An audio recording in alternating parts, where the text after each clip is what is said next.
जून से लेकर के सितंबर अक्टूबर तक भर भर के फूल देने वाले ये पौधे हैं। आज के वीडियो में मैं आपको बता रही हूँ कि वो कौन से पौधे हैं जो आप जून के शुरू में लगाइए और लगातार 4-5 महीने आप फ्लावरिंग को एंजॉय कर सकते हैं।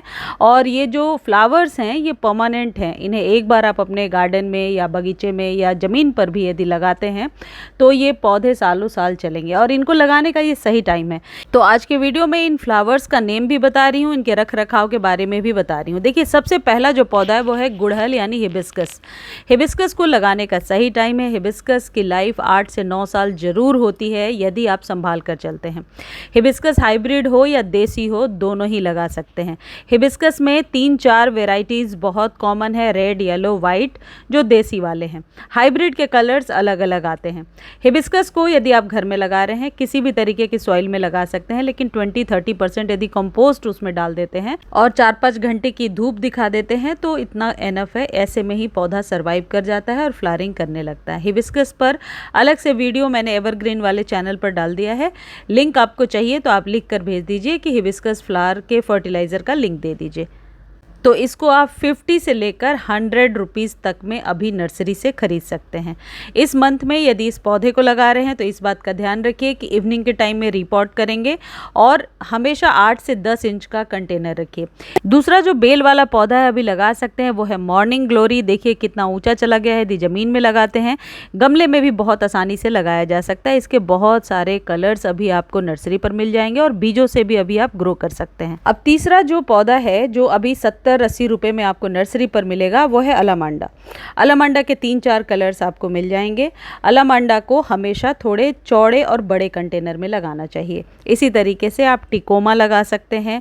टिकोमा भी बेल वाला पौधा है, अलामांडा भी बेल वाला पौधा है। ये जो पौधा आप देख रहे हैं ये ब्लीडिंग हार्ट का पौधा है, देखने में बहुत खूबसूरत लगता है। और इन सब को आप वर्मी कंपोस्ट ज़रूर दीजिए यदि आप ये पौधे घर में लगा रहे हैं। नीम खली भी 1-1 चम्मच दे सकते हैं। ये सारे बेल वाले पौधे हैं। इसके साथ ही आप अपने गार्डन में अभी मोगरा को ज़रूर ऐड कीजिए। मोगरा एक अच्छा खुशबूदार पौधा है और सालों साल चलता है। मोगरे के जो फूल होते हैं जो बहुत ही ज़्यादा खुशबू फैलाते हैं और इसकी रख रखाव भी बहुत ही ईजी है। गुच्छों में फूल देता है, छोटे बड़े किसी तरीके के कंटेनर में लग जाता है और यदि ज़मीन में लगा रहे हैं तो बहुत ही ज़्यादा फैल जाता है हेज की तरह। मोगरे के पौधे को कैल्शियम युक्त खाद दीजिए। पान की दुकान पे जो चूना मिलता है 1 चुटकी पानी में घोल करके आप मोगरे में डाल दीजिए और आप देखिए आपके मोगरे का पौधा लगातार खिलता रहेगा। बारिश का पानी जितना ही ज़्यादा जाएगा इस पौधे में, ये पौधा बिल्कुल फैल जाएगा। अगला जो पौधा है वो है इक्ज़ोरा। इक्ज़ोरा भी आप लगा सकते हैं। इक्ज़ोरा के मोर देन 5-6 कलर्स आपको नर्सरी पर मिलेंगे। इसमें 2 वैरायटी है, एक हाइब्रिड है और एक देसी है। देसी वैरायटी हमेशा मैं प्रेफर करती हूँ कि बेहतर होता है, किसी भी चीज़ का रख रखाव कम मांगता है और आसानी से लग जाता है। ये जो इक्ज़ोरा के फूल हैं ये जब खिल जाते हैं तो इनको स्टेम के पास से कट कर देना होता है और सेम चीज़ आपको मोगरे में भी करनी होती है। अगला जो पौधा है जो अभी आप लगा सकते हैं वो है पोर्टुलका और अपराजिता। पोर्टुलका अपराजिता दोनों में भर भर के फूल खिलेंगे। पोर्टुलका को तो अभी आप कटिंग से भी लगा सकते हैं। छोटी छोटी कटिंग आप सॉइल में दबा दीजिए और आप देखिए लगातार फूल खिलने लगेंगे। जितना ही ज़्यादा बरसात का पानी इसमें जाएगा ये पौधा फैलेगा। अगला जो फूलों वाला पौधा है जो अभी आप लगाएंगे वो है पारिजात के फूल। पारिजात अभी आप ज़रूर लगाइए, गमले में बहुत आसानी से खिल जाता है। ये जो पारिजात का पौधा है ये बेल नुमा आकृति ले लेता है और ये जो पौधा आप देख रहे हैं ये मैक्सिकन पिटूनिया है। ये पूरी गर्मी सर्दी बरसात फ्लावरिंग करते रहते हैं गुच्छों में। मैक्सिकन पिटूनिया के 3 कलर्स आपको बहुत आसानी से अभी नर्सरी पर मिलेंगे। अगला जो बेल वाला पौधा है वो है रंजाई का पौधा और इसी तरीके से मिलता जुलता एक ये जैस्मिन की ही एक वैरायटी है जिसे अभी आप नर्सरी से लेकर लगा सकते हैं। और इक्ज़ोरा तो आप लगा ही सकते हैं, मैंने पहले ही बताया। सबसे अच्छा पौधा अभी लग सकता है आसानी से वो है कनेर। जैसा आप ये देख रहे हैं इसको बिल्कुल केयर की ज़रूरत नहीं है, खाद नहीं भी देंगे फिर भी ये पौधा आपके पास रह जाता है। ड्राउट टॉलरेंट प्लांट है। ये जो आप देख रहे हैं ये अलामांडा की ही एक वैरायटी है। अलामांडा के 4-5 कलर्स तो आसानी से आपको मिल जाते हैं और गमले में बहुत फैल जाता है। देखिए कितने सारे फूल आए हुए हैं और 8 इंच के कंटेनर में भी आसानी से आप इसको लगा सकते हैं। इनमें ज़्यादा से ज़्यादा फूल लेने के लिए आप पोटैश 1 चम्मच डालिए और वो हर एक 15 दिनों पे रिपीट करते जाइए। आप देखिए फ्लावरिंग इसमें होती रहेगी। अगला जो एक बेल वाला पौधा है, ये भी एक चमेली की ही वैरायटी है। इसे कुंद का पौधा भी कहते हैं। बहुत ही ज़्यादा गुच्छों में फूल देता है। इसे आप गमले में लगा करके बिल्कुल एक हेज सा बना सकते हैं। जैसे देखिए मेरे यहाँ बालकनी में ये कितना ही घना हो गया है। तो इस पौधे को 100 रुपीज़ तक में अभी आप नर्सरी से ख़रीद सकते हैं। और हर एक फ्लावरिंग के बाद इसमें ट्रिमिंग करनी होती है ताकि ये पौधा घना हो जाए। छोटे कंटेनर में फ्लावरिंग चाहते हैं तो ये पर्पल हर्ट लगा लीजिए। इसके पिंक फ्लावर्स बहुत ही खूबसूरत लगते हैं देखने में, और इसके फूल छाया में भी उग जाते हैं। धूप में तो उगते ही हैं, छाया में भी उग जाते हैं। अगला जो पौधा है ये जट्रोफा है। जट्रोफा ज़रूर लगाइए। जट्रोफा में कोई कीड़ा भी नहीं लगता, और देखिए कितनी अच्छी इसमें फ्लावरिंग होने लगी है।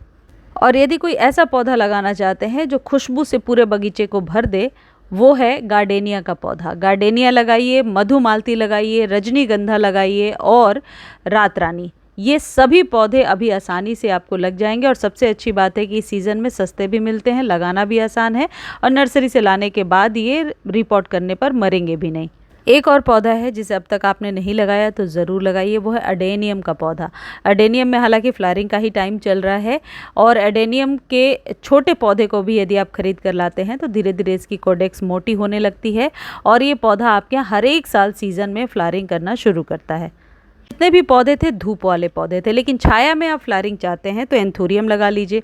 एंथोरियम में छाया में ही फूल खिलते हैं। यदि धूप में इस पौधे को रखेंगे तो ये पौधा बहुत जल्दी खराब होने लगता है। एक और पौधा है जो परमानेंट चलता है और छाया में ही चलता रहता है, वो है पीस लिली।